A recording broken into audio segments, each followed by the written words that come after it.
नमस्कार, news one nation देख रहे हैं आप। मैं हूं आपके साथ रश्मि। बिहार के शिक्षा विभाग में अब बड़ा बदलाव किया गया है। बता दें आपको कि कक्षा 1 से लेकर 12वीं तक में शिक्षकों की जो बहाली की जाती है, इस बहाली प्रक्रिया में कुछ बदलाव किए गए हैं और नई नियमावली लाई गई है। अब ये नए बदलाव क्या हैं कि क्या कुछ फैसला जो है वो शिक्षा विभाग की तरफ से लिया गया है, इसकी पूरी जानकारी आपको डिटेल्स में बताते हैं।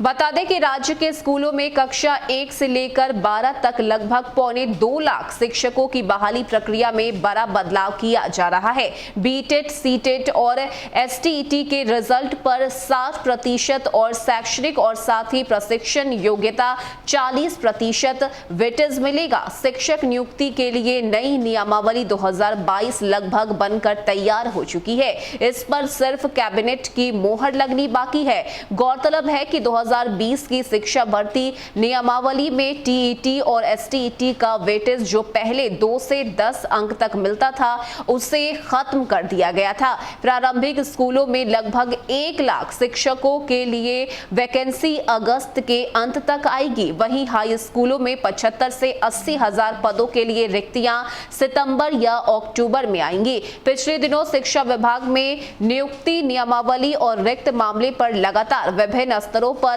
मैराथन बैठक होती रही और आगे अगर हम बात करें तो कक्षा 1 से लेकर 5 तक मैट्रिक, इंटर और प्रशिक्षण के कुल प्राप्त अंकों के योग को 3 से भाग देने पर कुल मेघा अंक जो है वो आएगा और इसका 40% निकाला जाएगा। बीटेट या सीटेट के कुल अंकों का 60% निकालकर दोनों को जोड़कर फाइनल मेधा सूची जो है वो बनाई जाएगी। कक्षा 6 से 8 तक स्नातक और प्रशिक्षण के कुल प्राप्त अंकों को 2 से भाग करके देखा जाएगा और जो अंक होगा इसका 40% निकाला जाएगा। फिर टीईटी के कुल अंकों का 60% निकालकर दोनों को जोड़कर फाइनल मेधा सूची जारी की जाएगी। तो वही कक्षा 9 से 10वीं तक की अगर हम बात करें तो स्नातक और प्रशिक्षण के प्राप्तांक जो अंक होंगे उसमें 2 से भाग कर दिया जाएगा और उसका 40% निकाला जाएगा और फिर एसटीईटी के अंकों का 60% निकाल दोनों को जोड़ मेधा सूची जारी की जाएगी।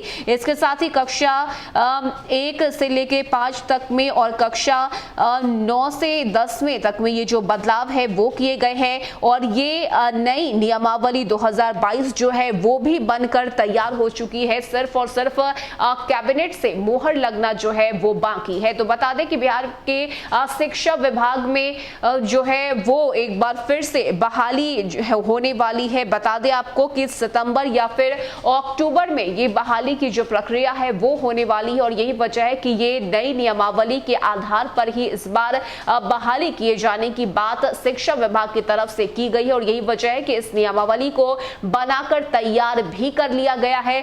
सिर्फ और सिर्फ कैबिनेट के मोहर लगने के बाद इसे बिहार में नए सिरे से लागू कर दिया जाएगा, जिसके बाद कक्षा 1 से लेकर 12वीं तक के शिक्षकों की जो बहाली होगी वो इसी नई नियमावली के आधार पर की जाएगी, जहां पर टीईटी, एसटीईटी अंक पर 60% और साथ ही एकेडमिक को 40% जो वेटेज है वो दिया जाएगा। फिलहाल के लिए इतना ही। ज्यादा अपडेट के लिए आप जुड़े रहिए न्यूज़ वन नेशन के साथ। नमस्कार।